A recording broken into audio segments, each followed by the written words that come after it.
ചെയ്യുമെന്ന് ഹബീബായ നബി സല്ലല്ലാഹു അലൈഹി വസല്ലമ തങ്ങൾ നമ്മോട് പഠിപ്പിക്കുമ്പോൾ ബഹുമാനപ്പെട്ട റിഫായി ശൈഖ് റളിയല്ലാഹു അൻഹു മഹാനവറുകളുടെ ജീവിതത്തിലേക്ക് നാം അങ്ങ് കണ്ണോടിച്ചു നോക്കിയാൽ ഒരുപാട് വിപ്ലവകരമായ സംഭവങ്ങളാണ് നമുക്ക് കാഴ്ചവെച്ചിട്ടുള്ളത്.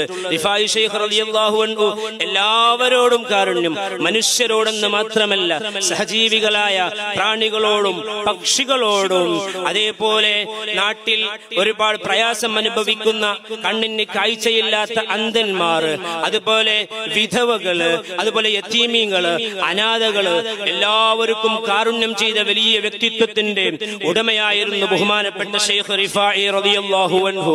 ബഹുമാനപ്പെട്ടവരുടെ ജീവിതത്തിലേക്ക് ഏതാനും വിഷയങ്ങൾ മാത്രം പറഞ്ഞുകൊണ്ട് വളരെ പെട്ടെന്ന് ഞാൻ അവസാനിപ്പിക്കാം. പ്രിയമുള്ള സഹോദരന്മാരെ, ബഹുമാനപ്പെട്ടവരെ കുറിച്ച് പറയുമ്പോൾ, എല്ലാവരോടും കാരുണ്യമെന്ന് പറയുമ്പോൾ ബഹുമാനപ്പെട്ട ശൈഖ് റിഫായി റളിയല്ലാഹു അൻഹുവിനെ ആക്ഷേപിക്കുകയും തെറി പറയുകയും ഗീബത്ത് പറയുകയും ആക്ഷേപിക്കുകയും ചെയ്തവർക്ക് പോലും കാരുണ്യം ചെയ്ത മഹൽ വ്യക്തിത്വമായിരുന്നു ബഹുമാനപ്പെട്ട ശൈഖ് റിഫായി റളിയല്ലാഹു അൻഹു. ഒരു ദിവസം ബഹുമാനപ്പെട്ട റിഫായി ശൈഖ് റളിയല്ലാഹു അൻഹു എന്തോ ഒരു ആവശ്യത്തിന് വേണ്ടി വീട്ടിൽ നിന്ന് പുറത്തു പോയതായിരുന്നു. അങ്ങനെ വീട്ടിലേക്ക് തിരിച്ചു വരുമ്പോൾ സുബ്ഹാനല്ലാഹ്, വീട്ടിന്റെ ഉള്ളിൽ ഒരു കള്ളൻ കയറിയിരിക്കുകയാണ്. ഇന്നിപ്പോ എവിടെ നോക്കിയാലും കള്ളന്മാരെ വിഷയമാണ്. എല്ലാ സ്ഥലത്തും കള്ളന്മാർ വരികയും സമ്പത്തും പണവും മറ്റുമൊക്കെ തട്ടിക്കൊണ്ടുപോകുന്ന സംഭവങ്ങളാണ്, ന്യൂസുകളാണ് നാം കേട്ടുകൊണ്ടിരിക്കുന്നത്.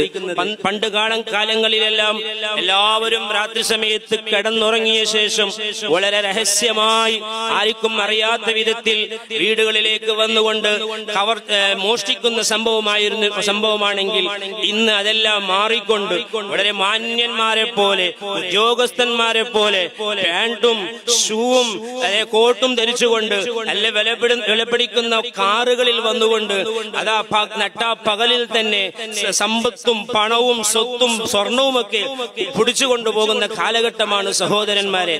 എങ്കിൽ നിങ്ങൾ ആലോചിക്കണം, ബഹുമാനപ്പെട്ട റിഫായി ശൈഖ് റളിയല്ലാഹു അൻഹു വീട്ടിലേക്ക് അങ്ങ് കയറി വരുമ്പോൾ സുബ്ഹാനല്ലാഹ്, ഒരു കള്ളൻ വീട്ടിൽ കയറി അതാ വീട്ടിൽ നിന്നുള്ള അരിചാക്കിൽ നിന്നും അരിയെടുത്ത് തന്റെ സഞ്ചിയിലേക്ക് നിറക്കുകയാണ്.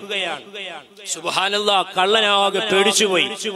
കാരണം വീട്ടിന്റെ ഉടമസ്ഥൻ വീട്ടിലേക്ക് കയറിയല്ലോ, എന്നെ ഇപ്പൊ എന്തു ചെയ്യും? എന്നെ അടിക്കുമോ? എന്നെ ശിക്ഷിക്കുമോ? എനിക്ക് വല്ലാത്ത ഏത് തരത്തിലുള്ള ശിക്ഷയായിരിക്കും നടപ്പിലാക്കുക എന്ന നിലക്ക് കള്ളനാകെ അന്താളിച്ചു പേടിച്ച് വിറച്ചുപോയി.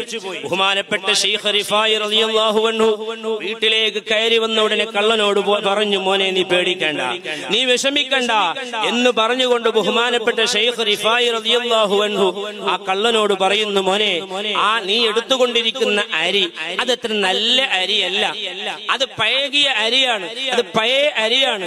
അതുകൊണ്ട് അത് നീ വീട്ടിലേക്ക് കൊണ്ടുപോയി അതുകൊണ്ടൊന്നും ഭക്ഷണം ഉണ്ടാക്കാൻ നിനക്ക് കഴിയില്ല.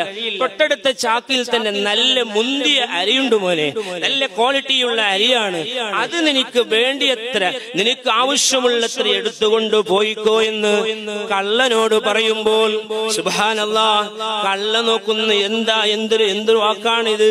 എന്നെ പരിഹസിക്കുകയാണോ ശൈഖ് അവറുകൾ? നിങ്ങൾ എന്താ പറയുന്നത്?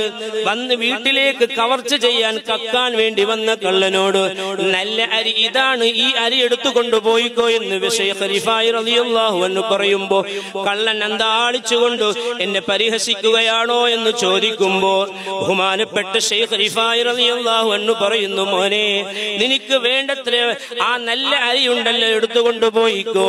നിനക്ക് കൊണ്ടുപോകാൻ സാധിക്കുന്നില്ലെങ്കിൽ അതാ തന്റെ ഖാദിമിനെ വിളിച്ചുകൊണ്ട്, സേവകനെ വിളിച്ചുകൊണ്ട് ശൈഖ് റിഫായി റളിയല്ലാഹു അൻഹു പറയുന്നു, ഓ മനുഷ്യ, ഈ മനുഷ്യനിക്ക് ആവശ്യമുള്ളത്ര അരി നീ എടുത്തുകൊണ്ട് അദ്ദേഹത്തിന്റെ വീട്ടിലേക്ക് എത്തിച്ചു കൊടുക്കൂ.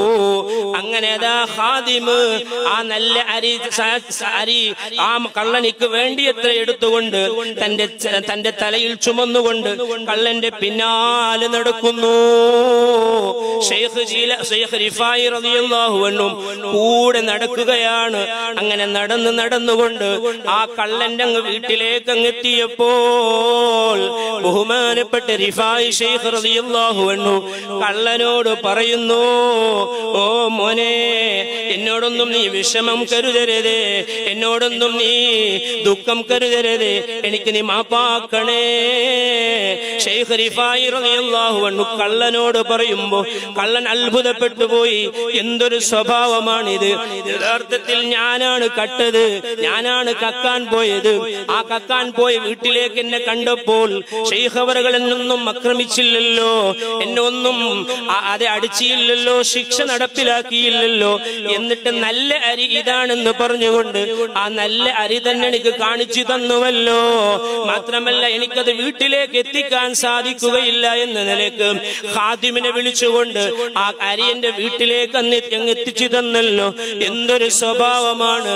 ബഹുമാനപ്പെട്ട ശൈഖ് റിഫായി റളിയല്ലാഹു അൻഹുവിനോട് കള്ളൻ ചോദിക്കുന്നു, ഞാനല്ലേ നിങ്ങളോട് മാപ്പ് ചോദിക്കേണ്ടത്, നിങ്ങൾ എന്തേ എന്നോട് മാപ്പ് ചോദിക്കുന്നതെന്ന് ചോദിക്കുമ്പോ റിഫായി ശൈഖ് പറഞ്ഞ മറുപടി എന്താണെന്നറിയുമോ? ഓ മനുഷ്യ, ആരും വീട്ടിലുണ്ടാവുകയില്ല എന്ന ഒരു ധാരണയോട് കൂടി നീ വീട്ടിലേക്ക് അങ്ങ് കയറി കട്ടുകൊണ്ടിരിക്കുമ്പോ പെട്ടെന്നങ്ങ് ഞാൻ വീട്ടിലേക്ക് വന്നപ്പോ നീ ഒരു നിമിഷമാകെ അന്താളിച്ചു പോയില്ലേ? എനിക്ക് മാനസികമായ ഒരു വിഷമം തോന്നിയില്ലേ? എനിക്ക് മാനസികമായ ഒരു തളർച്ച ഉണ്ടായില്ലേ? ആ സമയത്ത് നിന്റെ മനസ്സിൽ വലിയൊരു ബേജാറുണ്ടായില്ലേ? അങ്ങനെയല്ലേ സാധാരണ ഞങ്ങളേതെങ്കിലും രഹസ്യമായി ഒരു തെറ്റ് ചെയ്യുമ്പോൾ ഉമ്മക്ക് ബാപ്പക്ക് അറിയാതെ, ഉസ്താദുമാർക്ക് അറിയാതെ, കാരണവന്മാർക്ക് അറിയാതെ ഒരു രഹസ്യമായി ഒരു തെറ്റ് ചെയ്തുകൊണ്ടിരിക്കുമ്പോൾ പെട്ടെന്ന് അങ്ങ് കണ്ടുപോയാൽ നാം ഒരു നിമിഷം അങ്ങ് സ്തംഭിച്ചു പോകും. അവർ കണ്ടുപോയല്ലോ, ഉമ്മ അറിഞ്ഞല്ലോ, ബാപ്പ അറിഞ്ഞല്ലോ, ഗുരുനാഥന്മാർ അറിഞ്ഞല്ലോ എന്ന് നാം അങ്ങ് വിചാരിച്ചു പോകും. അതേപോലെ ശൈഖ് റിഫായി റളിയല്ലാഹു അൻഹു കള്ളനോട് പറയുന്നു, പെട്ടെന്ന് എന്നെ കണ്ടപ്പോ എനിക്കൊരു വിഷമമുണ്ടായില്ലേ മനുഷ്യ, പെട്ടെന്നൊരു ബേജാറ് മനസ്സിലേക്ക് വന്നല്ലോ, അതുകൊണ്ട് മനസ്സിലൊന്നും വെക്കരുതേ, പരലോകത്തേക്കും ആ വിഷമം നീട്ടിവെക്കരുതേ എന്ന് ബഹുമാനപ്പെട്ട ശൈഖ് റിഫായി റളിയല്ലാഹു അൻഹു ആ കള്ളനോടങ്ങ് പറയുമ്പോൾ സുബ്ഹാനല്ലാഹ്, കള്ളനങ്ങ് വിചാരിക്കുന്നു എന്തൊരു സുന്ദരമായ വാക്കാണ് ശൈഖ് റിഫായി റളിയല്ലാഹു അൻഹു അതേ അനുധാവനം ചെയ്യുന്ന പരിശുദ്ധമായ മതം ഇസ്ലാം, ആ ഇസ്ലാമിന്റെ സന്ദേശം എന്തൊരു സുന്ദരമാ. അതുകൊണ്ട് ആ ഇസ്ലാം മതത്തിൽ എനിക്കും ഒരു മെമ്പറാകണം എന്ന നിലയ്ക്ക് ശൈഖ് റിഫായി റളിയല്ലാഹു അൻഹുവിന്റെ കൈ പിടിച്ചുകൊണ്ട് കള്ളനതാ തൗബ ചെയ്തു മടങ്ങുന്നു. ശൈഖ് റിഫായി